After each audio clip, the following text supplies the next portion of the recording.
Yeah, hi. I'm Vijay. I'm from Marvell. I know it's getting close to lunchtime, so I'll try to be as quick as possible.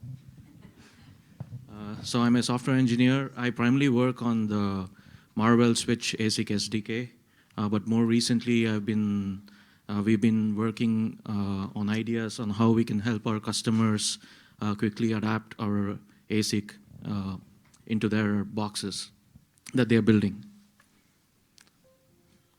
So specifically for this talk, I'm going to be talking about how the serializer, deserializer links can be easily programmed on your switch ASIC, as well as how do you program your optics and transceivers on your front panel ports. So brief introduction to set the context.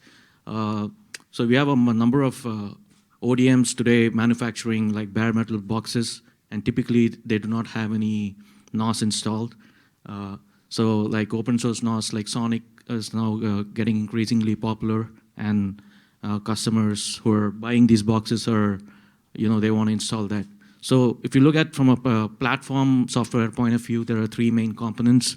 You have the NOS itself, you have your switching ASIC SDK, and then you have a bunch of platform drivers that the ODM vendor needs to support for the box. So all of these components need to work together in order to bring up a port, and then this becomes a challenge when all of these components are provided by different companies.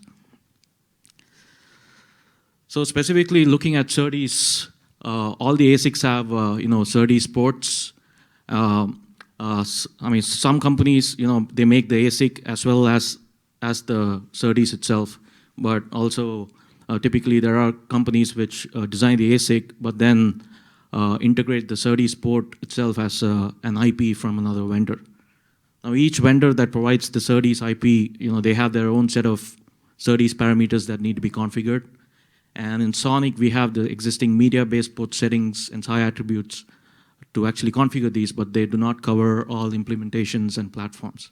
So our goal was mainly to kind of design a solution for configuring our chip, the Serdes settings on our chip, and being able to provide seamless hooks into our SI implementation to program the chip through our SDK.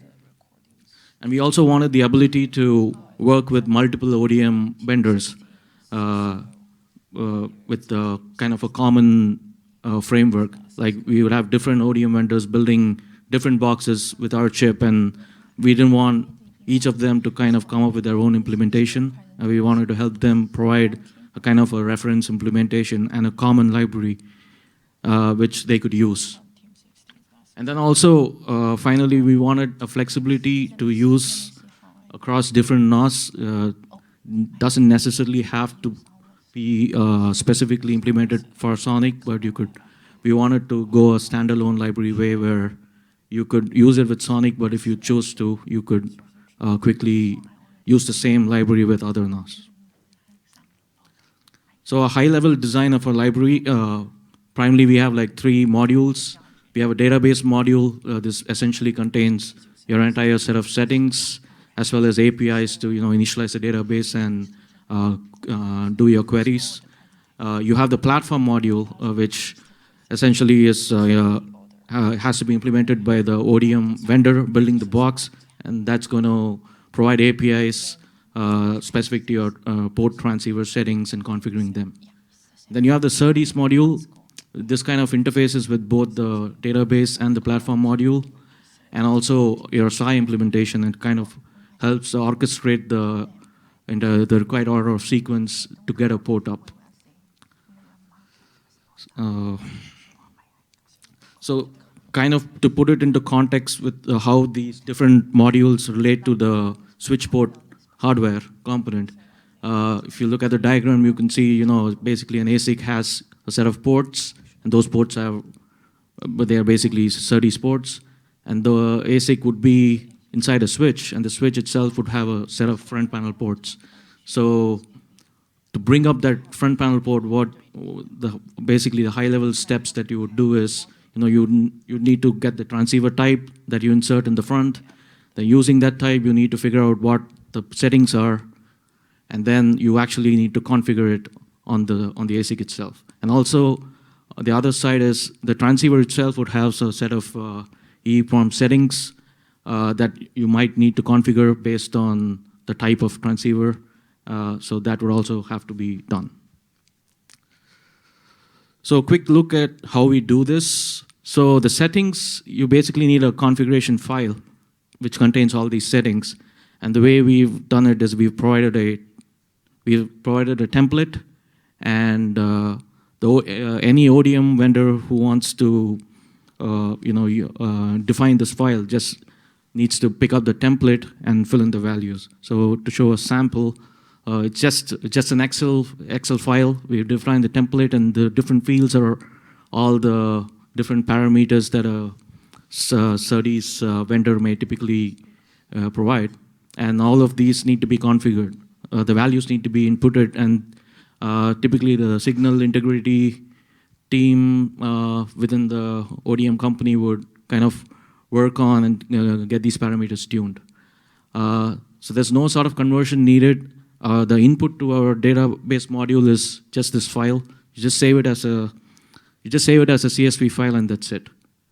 That would be basically your input. And you can have a number of files depending on the transceiver type, the cable type, and it could also be vendor specific, like certain transceivers from certain vendors might need to have values tuned differently compared to default values. So that support is also there.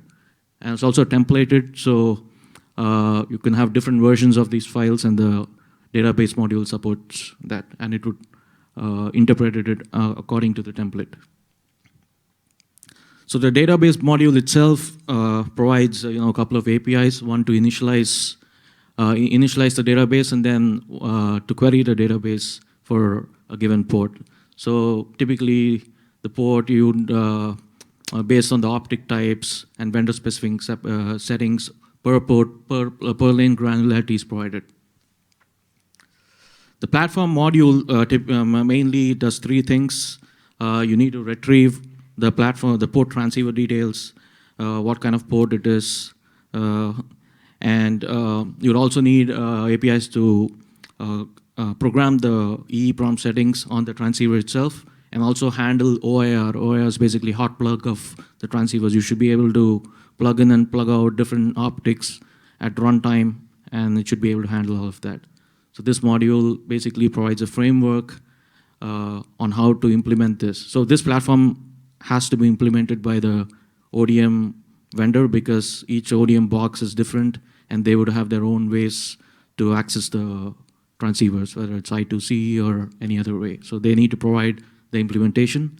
We have provided the framework and the APIs that they need to define. They just need to implement it.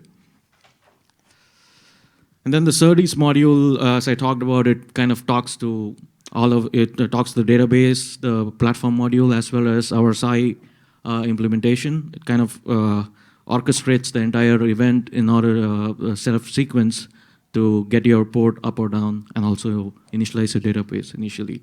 So we have a bunch of callbacks that this module provides, and these callbacks are hooked into our SI implementation. So from a sonic perspective, you do not really need to know these details. You just follow your regular sonic sequence to do your switch in it or your port in it, and then the SI implementation would take care of all of this. So our library would be dynamically linked, and if these APIs are defined, then our SI would basically make a note of these APIs and call as and when needed. So this is just a flow of what happens when it's during a switch initialization. So as you can see, you have your SDK init call coming in, going to your SI SDK, and from there, this flow basically tells what happens. Like we do our database init, and then we spawn thread to track all the OIR events. All this is happening, in the library and within SI. So Sonic doesn't really it doesn't care about these details, but it's just to show a flow of what happens. And similarly, we have a port admin up-down flow from the NOS perspective, all you need to do is, you do a port admin up, and then it calls the equivalent SI APIs, which triggers this entire flow. And from your perspective, when you do a port admin up, you are expecting the port to be up. And then eventually when the link is up, that again triggers a set of callbacks into the library and to make sure the link is up. And then from your NOS, you just see that your port is up and the link is up. Of course, all this is in syncd, so you have a bunch of logs. If anything goes wrong, you can debug it. So how do we actually provide this library? So we are packaging it in a Debian image. And the reasons for upgrade would be you have some change in your parameters or new parameters are added. And basically you have multiple options to support the upgrade. You could make it part of the Sonic image itself, so then you could do a Sonic image upgrade. Or you could just install the library on the box running Sonic, and you could just reboot the box, or you could do a config reload. If you only have changes in the tuning parameters, then essentially all you need is just to update the files on the box. So you have a third way to do it is just you could just update the file on the box itself, and you can trigger a database module reinit at runtime. So you don't need to really reboot the box or do a config reload. Of course, you would need to do a no shut of the port in order to bring up the port with the new parameters. So in summary, basically this library is now fully implemented, tested, and it's being used in our labs as well as in the production environment for one of our customers. Now we are working with different ODM vendors building different boxes, and we find that it's very useful to quickly bring the box up, because all they need to do is essentially implement the platform module. We already have the implementation for the Serdes and the database module to our side. And for customers who want to use it with different NOS, or it could be open source or proprietary, they could use the library as is. It's fully self-contained, so that's another advantage. And for future work, we are now working on adding support for like dynamic port breakouts, and also we are working to upstream this. We are working on that. So thank you. Okay, thanks, Vijay.